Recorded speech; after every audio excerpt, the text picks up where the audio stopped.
73. Relinquished into Jackie's POV. Sir, the media wants to interview you, Balram informed me. Not me, Balram. You handle them, I replied uninterested.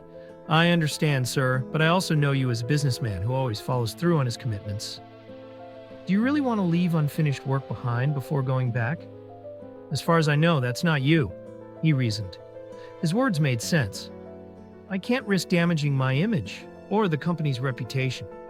Dad built this company. It is my responsibility to protect it. Fine, Balram. Connect them.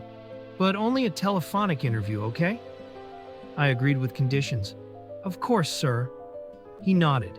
Within seconds, the phone beeped and a woman's voice came through the line. Hello, Mr. Jackie Dawson.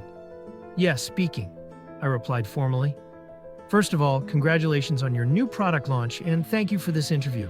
Our magazine has been covering your success stories and DDoS ads for the past 8 years. That's great. Thank you for staying with us all these years. It's always a pleasure working with reputed magazines like yours, I responded professionally. The pleasure is all ours, sir. She sounded pleased. Now, in your last interview, you mentioned that the second part of the ad would be released next week, but you surprised everyone by airing it earlier. Was this a new marketing strategy? I'm shocked too, actually. I took a deep breath. I guess so. It was a decision made by my highly skilled and experienced advertising team. I trust that they put a lot of thought into it before taking this step. Well, it has been called the best marketing move in India so far, she agreed. The media is going crazy over it. Of course, the best. It's the employees' hard work and dedication that have made DDoS a success in India. There's no doubt about that. Because of their loyalty, this company will be remembered for the next 100 years, I stated confidently. And how do you feel about it, all right now? She asked. Like I've been stabbed. Great, I'm completely satisfied with what D. Dawson has achieved today, I said instead. Sir, I have a serious question for you. She hesitated. Please go ahead, I allowed. As loyal followers of your interviews, we came across one from before your arrival in India. Yeah, I encouraged her to continue. You had mentioned that you didn't want to come to India, that you hated this place. You said you only came due to a dispute in your company, and that you planned to leave within a month. What changed your mind? Shit. I was about to answer when she continued. Also, you previously stated that you dislike Indians and Indian cuisine because of their diverse languages and overly spicy food. You had been avoiding coming here for years. Is that all true, sir? Oh, no. Well, okay, first of all, I never hated India or Indians. I was just hesitant to come here because I wasn't sure if I could adjust. I had never been to India before, and although I had heard a lot about it, I never had the chance to visit. Yes, there were managerial issues that needed to be resolved, so I finally decided to come. I was extremely busy in California managing the main branch, and when the issue arose, I initially planned to stay here for just a month. But things took longer than expected. I needed time to set everything right, and at the same time, we were preparing for the new product launch. So I decided it would be better to extend my stay a little longer. And about the food. Well, I admit I was completely wrong. I've tasted cuisines from all over the world, but Indian food has now become my absolute favorite. I chuckled, trying to keep the conversation light before continuing. As for the language, honestly, I still don't know which Indian language to learn. Working at D. Dawson feels like being in a mini India. Half of my employees are from the north, half from the south, some from the east, and others from the west. My assistant speaks Punjabi. The new trainee speaks a South Indian language. My cook speaks another language altogether. And their accents are so different. I'm still confused, and I sincerely apologize for that, ma'am. I smiled as I recalled my early struggles with taxi drivers and Balram's thick accent. Yes, every state here has its own culture, language, and even unique accents, she said. So we won't blame you for that. Even we don't know all the languages. But sir, Hindi is the most widely spoken language across India. You could start with that. I'd love to give it a try. Thank you for the suggestion. So, how many more days will you be staying in India, sir? Actually, I'm leaving today. I'm finally heading back to California. Oh, why so soon? India didn't suit you, she joked. True words. Or maybe I didn't suit India. No, not at all. India is a beautiful country with incredible people. I came here for a purpose, and now that my work is done, I've decided not to extend my visa. I also need to check in on D. Dawson's main branch back home. I hope you enjoyed your stay in India, sir? Absolutely, there's no doubt about that. I enjoyed every single moment. It was truly a once-in-a-lifetime experience, and I'm leaving with some amazing memories.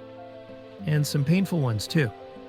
That's wonderful to hear, sir. I hope you have a much better impression of India now. Of course, I have so much more to share about my time here. My experience in India was unexpectedly amazing. Next time someone asks me about India, I'll definitely recommend visiting. No words can truly capture the experience of being here. The people, the culture. It's fascinating to see such strong unity and diversity. Without a doubt, it's been the best experience of my life. That's great. And what about the difficulties you faced here? She asked curiously. A first visit is always special. Of course, there were some minor difficulties, like the language barrier while communicating with locals and their extra caring nature. I chuckled, remembering Balram, Jamal, and Lavanya's parents' overwhelming hospitality. At first it felt new, even strange, but eventually that became the most touching part of my experience. People here make you their family so easily. They treat you like one of their own, and honestly, that's what I love the most. Oh yes, this is India, Atithi Devo Bhava, a country where guests are treated like gods, she said proudly. Absolutely, I smiled. Well, Mr. Dawson, it was truly a pleasure to interview the Jackie Dawson. Please visit again. We would love to host you anytime. Her words were kind, and for a moment, I felt good, but the feeling was short-lived, because she came to mind. Lavanya. Sure, I said, my voice barely above a whisper. Thank you, sir. Have a safe and pleasant journey. Yeah, thanks, ma'am, I replied humbly and ended the call. I'll be leaving for home in half an hour. From there, I'll head to the airport, I told Balram. Sure, sir, I'll come with you. No, I'll manage. Jamal has already packed my things. I'll call the driver myself. You don't need to come? But I want to, sir. I sighed. I understand, Balram, but no. You need to be here today. We weren't informed about the ad launch. And now you have to handle everything on my behalf. Media calls, conferences, and other publishers. It's a busy day, and it's important that you stay. Balram let out a deep breath. Yeah, it was so unexpected. I feel terrible. He paused, then muttered in Punjabi, his voice thick with emotion. Mer Hadesh debayon ne mer ises videshi bai nuvada hi duktita.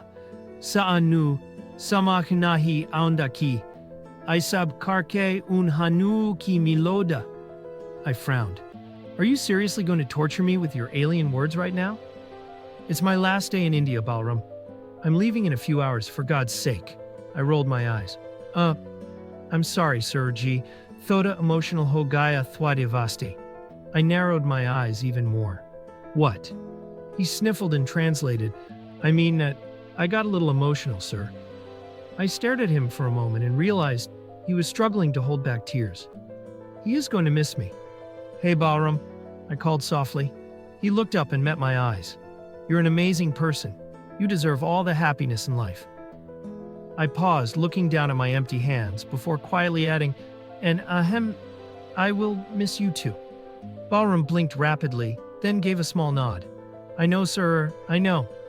Then, before I could say anything more, he turned and hurried out of my office, hiding his tears as he left.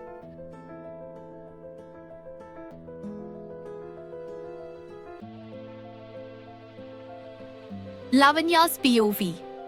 So this is where you've been hiding? I heard Ruhi's voice behind me as I stood at the edge of the terrace staring at the horizon. I've been looking for you everywhere, she said, her voice growing clearer as she walked closer. What are you doing up here all alone? I didn't respond. A moment of silence passed before she softly said, I'm sorry, Levi. It wasn't your fault, I murmured. You tried to warn me earlier, but it didn't matter in the end. He's still leaving. I tried, but I exhaled heavily. It didn't work. No, not that. I'm sorry because sometimes I feel like I was the one who kept pushing you toward Virat Oberoi. I even warned you not to fall for that jerk's sugar-coated words, but the truth is, he loves you. And you love him too. even if that bastard gets on my damn nerves every single time. Ruhi, I cut her off, squeezing my eyes shut in frustration. Sorry, no swearing. She raised her hands in mock surrender before continuing. Whatever or whoever he is, and no matter how much he hates me, none of that matters.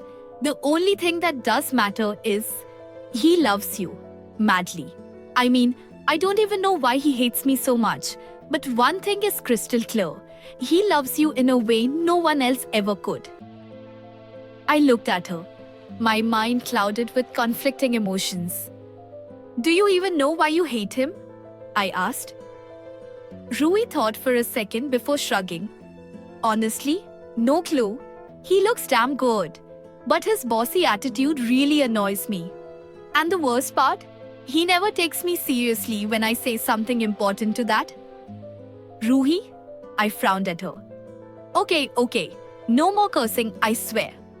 She widened her eyes dramatically before adding. Anyway, everything is finally happening the way you wanted. You got engaged to Virat sir, and Dawson won't be here anymore to remind you of your feelings for him. So maybe take it as a positive sign and try to move on. She leaned against the railing, watching the horizon where I had been staring before. Although, to be honest, I don't really like what Virat sir has been doing lately either. I don't know what's gotten into him. She huffed. Her words echoed in my mind. Why is a gentleman like Virat sir behaving like this? Why did he do something like that to Mr. Dawson? Ruhi's words sent me into deep thought. After lunch, I returned to my cabin, lost in my thoughts about Mr. Dawson. I was staring at the glass wall when a sudden knock made me jump. Yes, I stammered. It's me, Lavanya. Balram sir pushed the door open slightly. Yes sir, I straightened, about to stand. It's okay. I just came to tell you to forward all of Mr. Dawson's office calls to my office from now on. I hesitated. Why? Is he not okay? Balram sighed. No, he already left. I'll be handling all his calls from now on. My breath hitched. Left? I repeated. Left for where? Behina, his flight is tonight. He went home to pack his things. He'll leave for the airport after dinner. The air around me suddenly felt heavy. What? I shot up from my chair. Well, why didn't he tell me? Why is no one telling me anything? Why am I always the last one to know? Balram sir just stared at me, saying nothing. I took a step toward him, my voice desperate. Sir, I know this isn't professional, but can I please go home? Please? I pleaded. Lavanya? He hesitated. He's leaving after. Sir, please, I begged, my voice shaking. He let out a deep breath before nodding. Okay, Behena, but be careful. It's rush hour and the traffic will be bad. Don't rush too much on the road. Thank you, sir. Thank you so much. Without wasting another second, I grabbed my handbag from my desk and rushed out.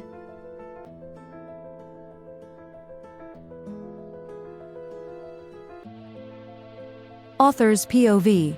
Lavanya took a taxi and instructed the driver to drop her at the community gate. The 35-minute ride felt endless.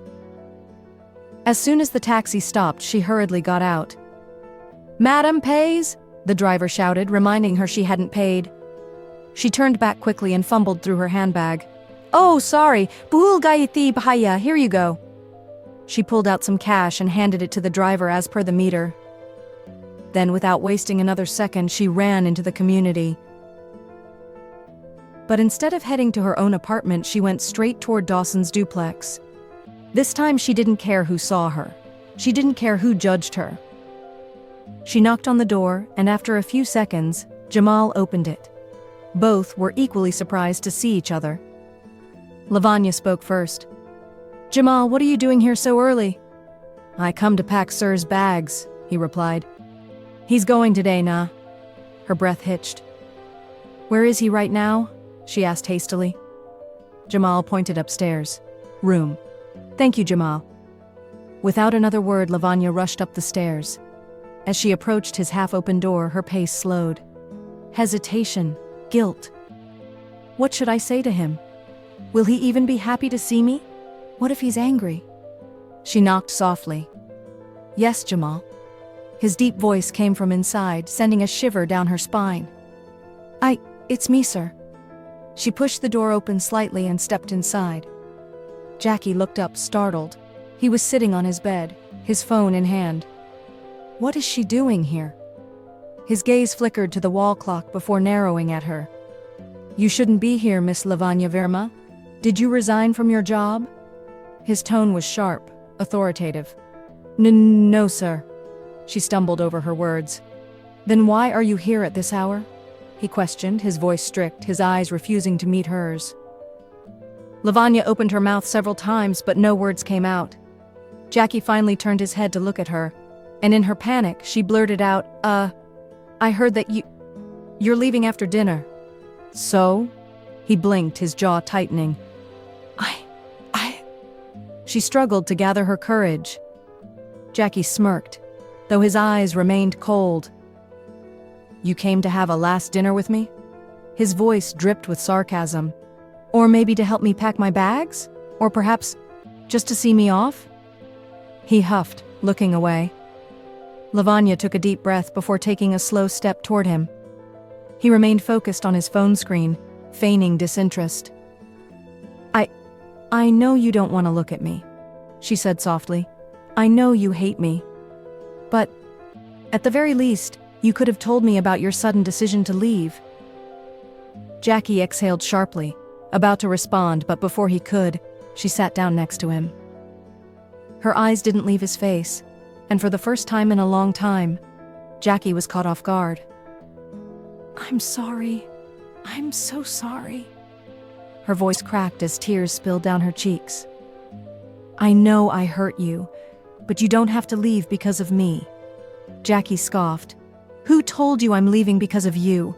Stop making everything about yourself, Miss Lavanya.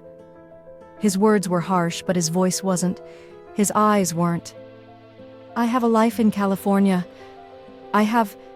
His sentence broke off when he felt her fingertips gently wipe a tear from under his eye. He hadn't even realized he was crying. His breath hitched, and for a moment he just stared at her, stunned, speechless. Her fingers traced his cheek, her thumb stroking his forehead gently. Neither of them spoke. Neither of them moved away. Lavanya slowly rested her head on his shoulder, and Jackie, for the first time in forever, felt like time had stopped. They didn't count the minutes. They didn't count the hours. By the time reality caught up with them, it was almost 7 o'clock. A soft knock at the door snapped them out of their moment. Jamal stood outside. Lavanya instantly stood up, taking a step forward. Without looking at Jackie, she began placing his neatly folded clothes into the open suitcase on the table. Sir, dinner ready, Jamal informed.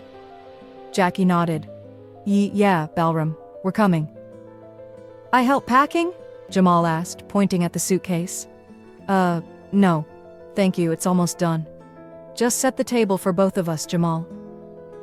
Jackie motioned toward Lavanya as he spoke. Jamal obediently nodded and left.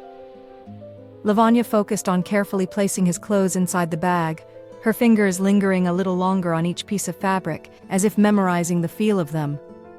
Every time she folded another shirt, another jacket, her heart cracked a little more. Jackie noticed. He blinked away his own unshed tears. You don't have to do this. I know, she whispered, not pausing.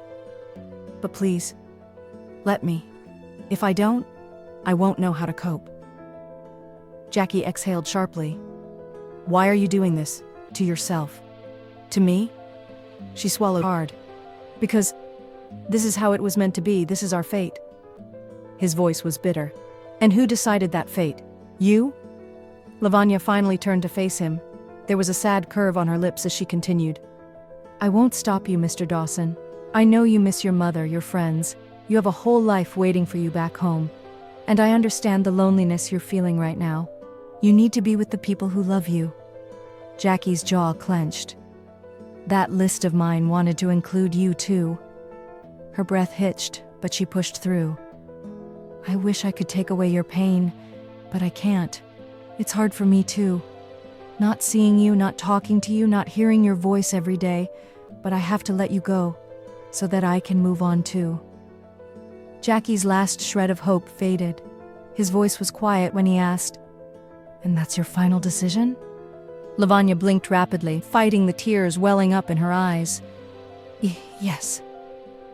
Jackie inhaled deeply, nodding slowly as if he had expected this all along. I see. Without another word, he stood up and began packing the rest of his things. His watch, his charger, a few important documents. His movements were quick, almost mechanical. All right then, let's get this over with. I'll finish packing, have dinner, and head to the airport. Soon I'll be gone from here, from your life, and you can finally move on. He kept talking as he packed, never once looking at her. Mr. Dawes. Let's go downstairs, Miss Lavanya. His voice was firm, final. He swept his gaze around the room one last time, as if engraving it in his memory. Lavanya hesitated before doing the same. Her eyes scanned every corner of the room, the place where they had spent countless unspoken moments. Jackie's gaze landed on the bed. His breath hitched. Lavanya followed his stare, and suddenly, a memory flooded both their minds. A night from what felt like another lifetime. Lavanya sitting on this very bed, Jackie sitting in front of her, holding her injured foot in his hands. She had fallen from the stairs that night, and he had insisted on massaging it, despite her protests. She had been shy, hesitant. He had been stubborn, refusing to let go of her. Their eyes were still on the bed. And then, a single tear fell from both of them. Jackie clenched his jaw and turned away abruptly. Lavanya hurriedly wiped her tears before they could betray her any further. Without another word, Jackie rushed out of the room.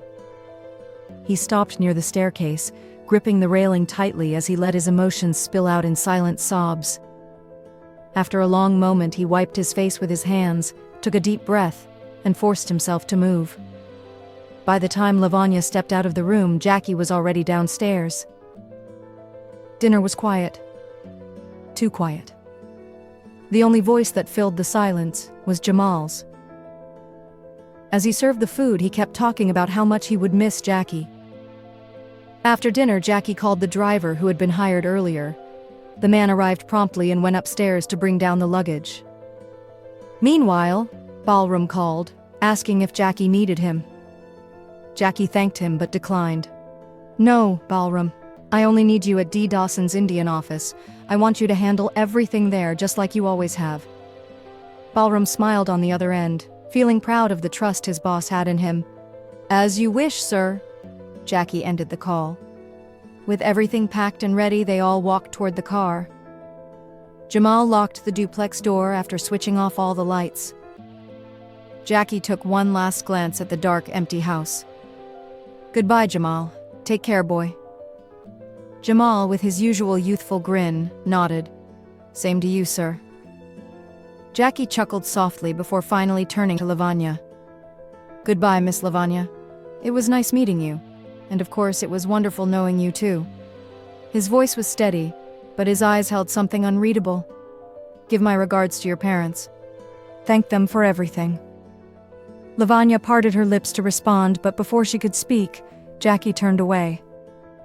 Without another glance, he hurried into the car. Let's go, he ordered the driver, never once looking back. The engine roared to life and the car rolled toward the community gate. Lavanya stood frozen, her vision blurred with unshed tears.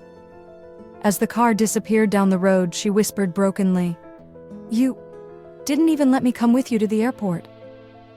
And when he never looked back, when he left without a second glance, she finally broke down. Her shoulders shook as she buried her face in her palms. Goodbye, Mr. Dawson. Always be happy. Always be safe. I love you. Take care.